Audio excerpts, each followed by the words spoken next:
Hello, friend, and welcome to Ultimate Wealth TV, the internet's most passionate blog about creating maximum cash flow and maximum impact with your resources in the world. I'm your host, David Newby. I'm the author of the books, my latest book, Treasure Islands, as well as Why Didn't Anyone Teach Me This, both available on Amazon. It's great to have you with me today. I want to talk about two things today that will help you have maximum impact in the world as we enter 2013 and beyond. First of all, for the Solomon Trillionaire Tip of the day, I want to encourage you to know yourself and to seek wisdom. You've heard me say repeatedly on this blog that wisdom is more valuable than gold and knowledge is more precious than silver. You also heard me talk a lot about the importance of buying precious metals over the last couple years, if you've been following my newsletter or my blog or you've read my latest book. I want to encourage you in terms of gaining wisdom. One of my biggest keys I learned this year, being overseas 7 months and apart from my family for 6 of those 7 months, is that it's important to be willing to look at yourself and why do you do things the way you do.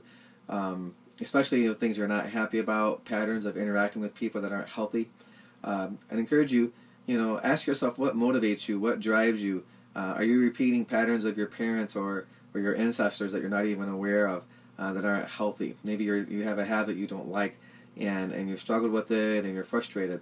In looking at myself, I realized two things this year, two unhealthy ways of interacting with people, and it took me being away from my family for 6 months to realize this pattern because I wasn't repeating the pattern and I was away from them. So I'd encourage you, I don't recommend you go leave your family for 6 months. That's not the best way to figure it out. But if you will actually take the time to ask others, if you recognize something you don't like, ask them, relatives especially, what are some roots of this in your family. You can talk to even spiritual advisors and get advice about ways to transform your thinking. Because as you transform your thinking, that's going to transform your results. The great news I have to share is I am interacting with my family in new ways in those two areas I shared with you, and I'm seeing new results. So praise God, that's really, really exciting, and I want you to have those same new ways, healthier ways of interacting with others and having more fulfilling relationships like I'm starting to experience now. Number two is business strategy. I want to encourage you to think about prosperity in a different way. We're entering a new year. A lot of people make New Year's resolutions to do better at stuff, maybe better manage their finances, be more profitable in their business, have more fulfillment in their love life. A lot of people want to get in better health. A lot of these kinds of resolutions are made. So I want to encourage you, don't make resolutions, make commitments and make plans, and actually lay out your plans. Chunk down if you have an annual goal of making an extra $1 million in 2013. Chunk that down. Monthly that works out to about $80,000 or $86,000 extra per month. So then breaking that down weekly, that's an extra $22,000 roughly per week. So you can really chunk things down and then create action plans to hit those targets. So I'd encourage you, don't make resolutions for this year, make plans. Number two, and really this is an important strategy shift. My pastor talked about this today. Come from a place of inward prosperity instead of outward prosperity. Oftentimes, we want to achieve a certain thing or acquire a certain asset to validate to ourselves and to others that we are what we see ourselves as in our mind, or that we are the successful person that we see ourselves as, or we are as valuable as we think we are. That's an outward way of thinking about prosperity. The things that we surround ourselves with, the toys, the cars, the watches, the diamonds, the beach house, whatever it is. So that's an outward way of looking at prosperity. I'd encourage you, look at prosperity from an inward perspective, and that really comes from operating from a place of integrity and truth internally.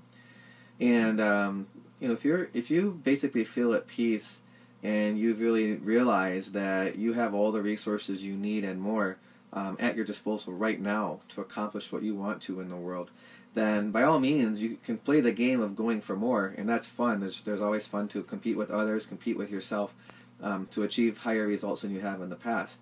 I'm very, very competitive, so Don't take this to mean this advice that I don't think you should compete. You should, and you should play at the highest level you can. At the same time, if you come from a place of internal prosperity, then whether you're up $1 million or you're down $1 million or you're up $1 billion or you're down $1 billion or even you're up 100,000 or you're down 100,000 in your net worth, say, or in your business profits year to year, if you come from that place, you'll be at a place of peace. Come from an internal scorecard of, am I giving my very best? Am I operating in integrity? Am I serving at the highest level? I've recently been reading a book by Henry Ford called My Life and Work. And he has a really interesting quote. He says the purpose of money is not just to have a life of ease, but to be of maximum service to the world around you. And I thought that's a great perspective of being service-oriented. And by all means, our net worth and our cash flow do exemplify and reflect the value we're giving. But that's only one metric. Another metric is between you and yourself and your close advisors, knowing that you're giving your best, that you're operating in maximum integrity. So I'd encourage you, look at developing and coming from a place in all of your actions this year of a place of internal prosperity that will not be taken away from you. And if you do that, and you're focused on the bigger picture, then I think that whether your net worth is up or down, or whether you make more this year than last year, or you make less, then you're going to be that much more fulfilled and that much more satisfied. So I thank you for your time today. I look forward to being with you in the next episode. In closing, question of the day, I'd like to ask you, what is the target you have your biggest target you have for 2013 to operate from internal prosperity? I'd love to hear how you define it, what you think of it as, maybe even what a target you're making for yourself, a plan you're creating for yourself for 2013 that comes from a place of internal integrity. So tweet this, share it, Facebook, post it, whatever you want to do with the links here. And most importantly, I'd love to hear your feedback, because that's what's going to help me give you maximum value and service with this blog, is getting your feedback. So I thank you for your time. Until I speak to you again, I encourage you to leverage all you've got to get all that you want. And God bless. Again, you can check out pinoygold.com/book, and that's PINOYGOLD.com/book. And you can either get this on Kindle or Amazon or your local bookstore, either in the Philippines or in America, for my latest book, Treasure Islands. I'll talk to you next time. Bye-bye.